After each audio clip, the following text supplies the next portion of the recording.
Assalamu alaikum everyone. My name is Muhammad Naman. Now today we are going to the basic concepts of DC power supply.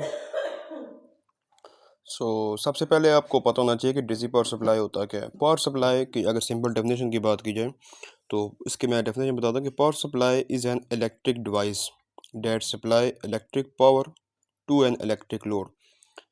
Mean के power supply एक हमारे पास device के तौर पर काम करता है और इसका जो अपना इलेक्ट्रिक पावर लेता है मेन लोड से लेते हैं, मीन एसी से लेते हैं। अगर मैं बताता हूँ, जैसे हम घरों में चार्जर यूज़ करते हैं, चार्जर हम जब इसको स्विच करते हैं तो वो पीछे से जो हमारे पास जो करंट आ रहा होता है वो पहले आगे चार्जर में स्टोर होता है, देन उसके बाद हमारा आगे एक लीड के ज़रिए हमारे मोबाइल को स्टोर करता है। या जिस तरह कैपेसिटर की बात की जाए, कैपेसिटर को पहले हम स्टोर करते हैं, उसके अंदर ऑलरेडी कैपेसिटर जो होता है वो स्टोरिंग डिवाइस होती है, चार्ज स्टोरिंग डिवाइस होती है।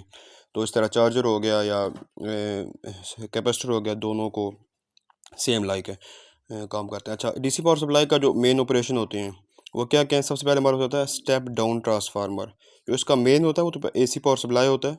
दूसरा स्टेप डाउन ट्रांसफार्मर होता है। तीसरा हमारे पास रेक्टिफायर होता है। चौथा हमारे पास फिल्टर कैपेसिटर होता है और लास्ट हमारे पास वोल्टेज रेगुलेटर होता है।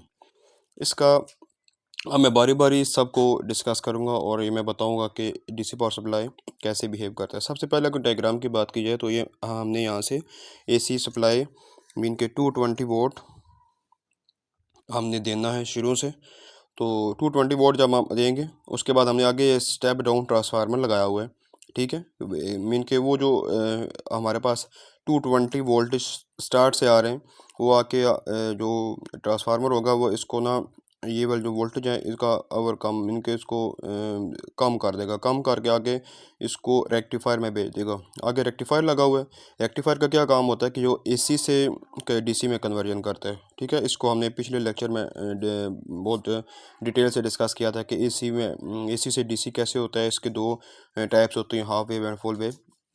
ओके, मैं बताता हूँ इसके बाद। देन जो रेक्टिफायर होगा, अच्छा इसके अंदर रेक्टिफायर का मेन जो काम होगा कि जो कन्वर्जन करेगा, जो पल्सेटिंग वेव्स हमारे पास आएगी उसको ओवरकम करने के लिए आगे फ़िल्टर के पास भेज देगा। फ़िल्टर क्या करेगा कि वो जो पल्सेटिंग वेव आएंगी, पल्सेटिंग वेव को मीन के जो हमारे पास वेव आ रही होंगी वो कोई ऐसा उसका मीन के बिहेव होगा कि ये स्टार्ट से ऐसे और ये इनको ना ये जो ड्रा बैक आ रहा है इसको सही करने के लिए वोल्टेज रेगुलेटर के पास भेज देगा।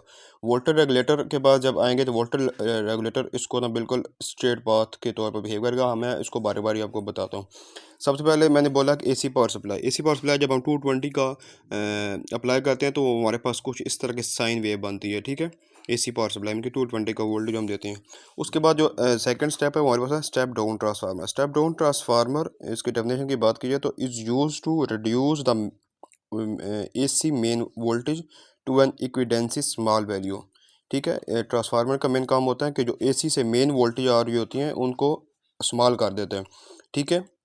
ये डायग्राम में जैसे यू कैन सी डेट नज़र आ रहा है आपको। उसके बाद this voltage convert into rectifier, ये जो वोल्टेज करते हैं उनको कन्वर्ट कर देते हैं, सॉरी, ये जो वोल्टेज होती हैं इनको कन्वर्ट कर देते हैं हम रेक्टिफायर की तरफ हम इसको भेज देते हैं। यहाँ से अगर डायग्राम में देखें आप तो यहाँ से जो ट्रांसफार्मर से जो वोल्टेज होते हैं इसको हम रेक्टिफायर की तरफ भेज देते हैं। अच्छा, रेक्टिफायर पे क्या काम करता है, एक डिवाइस होती है जो हमें एसी से डीसी में कन्वर्जन करता है। इसके टू टाइप्स होते हैं, half wave and full wave. Half wave का कैसा बिहेव होता है, फुल वेव का कैसा बिहेव होता है वो हम पिछले लेक्चर में डिटेल से डिस्कस कर चुके हैं। नाउ अब इसकी बात करने की ज़रूरत नहीं है। देन ये रेक्टिफायर क्या करता है, हमारे पास ये जो कन्वर्जन करते हैं सीधे डीसी में, जो पल्सेटिंग वेव्स होती हैं वो इनको आगे फ़िल्टर कैपेसिटर के पास भेज देता है। मीन के यहाँ से जो पल्सेटिंग वेव बनती हैं उनको फ़िल्टर कैपेसिटर के पास भेज देता है। और इसके बाद मैं आपको बता दूँ कि फ़िल्टर का क्या काम होता है। जो फ़िल्टर कैपेसिटर का, इसकी डेफिनेशन की बात की जाए तो filter is use to reduce ripple factor by the rectifier output to produce steady DC voltage.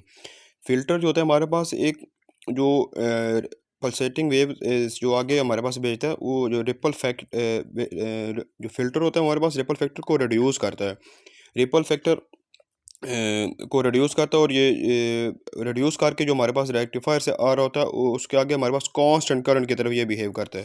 तो रिपल इज़ मैं अब अभी आपको ये बताऊंगा रिपल क्या होता है। रिपल और AC part in voltage is minimise by the filter. जो मेन के अंदर जो हमारे पास एसी से डीसी में कन्वर्जन आ रही होती है, कम से कम ये जो मैं कहता हूँ कि एसी से डीसी कन्वर्ट हो रहा है तो फुल एसी कन्वर्ट नहीं होता।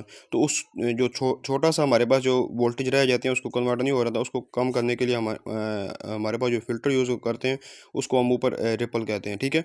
तो filter value is then applied to a voltage regulator. ये जो फ़िल्टर वोल्टेज यहाँ से हो चुके होते हैं, मीन का अगर मैं यहाँ से बात की जाऊँ, अगर ये डायग्राम है, ये जो बात कर रहा हूँ यहाँ से यहाँ तक, ये जो कर्व आ रही है इसको यहाँ तक, इसको सही कन्वर्ट करने के लिए वो हम आगे वोल्टेज रेगुलेटर के पास भेज देते हैं कि वोल्टेज रेगुलेटर का क्या काम होता है। Voltage regulator tries to keep the DC voltage supply constant even if the supply voltage load fluctuation take place. जो हमारे पास इसके अंदर ना जो कर्व आ रही होती हैं, ये जो ख़त्म करने के लिए हम वोल्टेज रेगुलेटर के पास भेजते हैं। तो वोल्टेज रेगुलेटर इसको ओवरकम करके स्ट्रेट पाथ में हमारे पास जो है ना मुकम्मल तौर पर एसी से डीसी में कन्वर्ट करके तो भेज देता है। तो इस तरह ना हमारे पास डीसी पावर सप्लाई काम करता है। तो अब मैं इसको ना आपको ना प्रोटियस की हेल्प से ना आपको बताता हूँ कि प्रोटियस में ये कैसा बिहेव करता है, ठीक है। अच्छा, ये जो जैसे मैंने प्रोटियस पे इसको ड्रा किया, तो मैं आपको बारी बारी कंपोनेंट्स के बारे में बताता हूँ। सबसे पहले मैंने ये साइन वेव ली है, यहाँ से हम 220 वोल्टेज अप्लाई करेंगे। उसके बाद मैंने ना इसके बिल्कुल सामने ना एक ट्रांसफार्मर लगाया। ये ट्रांसफार्मर लगाने के लिए आप यहाँ से सर्च कर सकते हैं ट्रांस 2P20 के नाम से ना, आप यहाँ से सर्च कर सकते हैं, यहाँ से ट्रांसफार्मर लगा सकते हैं आप। उसके साथ आगे ना इसके सीरीज़ में मैंने यहाँ पे ब्रिज डायोड लगाए हैं। इस ब्रिज डायोड को अपना सर्च करने के लिए आपने ना यहाँ पे ना 2P2CO के नाम से ना आप सर्च करोगे तो ये इस तरह ब्रिज डायोड आपके सामने आ जाएगा। तो उसके सामने मैंने एक फ़िल्टर कैपेसिटर लगाया है। ये जो मैंने पीछे आपको एक्सप्लेन कर रहा था, यहाँ पे आपको प्रोटियस पे भी इसको सेटिस्फाई करें। फिर इसके सामने हम ना एक वोल्टेज रेगुलेटर लगाते हैं। वोल्टेज रेगुलेटर का क्या काम होता है, जो मैं आपको बताया कि ये जो मिनिमाइज़ जो वोल्टेज और एसी से डीसी कन्वर्जन हो रही होती है और जो मुकम्मल तौर पर ना आ रही हो तो वोल्टेज रेगुलेटर से पास करेगा तो ये हमारे पास हो जाएगा। तो उसके सामने ना हमने एक 1 किलो ओम का रेजिस्टर लगाया है और उसके साथ हमने एलईडी लगाई है। तो यहाँ से करंट ना मुकम्मल तौर पर ना इधर से इधर में कन्वर्ट हो जाएगा। अगर मेन के स्ट्रेट पावर से कन्वर्ट हो जाएगा और यहाँ से हमारे पास एलईडी जो है वो हो जाएगी, ऑन हो जाएगी, और आगे हमने इसका वोल्ट मीटर लगा दिया। अब मैं इसको रन करता हूँ तो आपको नज़र आ जाएगा। ये देखें, मैं इसको सिस्मेटिक व्यू में इसको मैं रन करता हूँ तो ये देखो 20 वोल्ट है। तो आगे हमारे पास कितना आ गया, 5.1 के आगे, क्योंकि जो वोल्टेज रेगुलेटर होता है ना, ये पीछे से अगर हमारे पास 25 वोल्ट आ रहे हैं मैक्सिमम, तो उसको कम से कम में ना 4 या 5.2 तक इतना हमारे पास में कन्वर्जन कर लेते हैं। तो ये देखें, मैंने इसको प्रोटिस पे भी सेटिस्फाई कर लिए। तो thank you so much for watching. अल्लाह हाफिज़, टेक इट योरसेल्फ।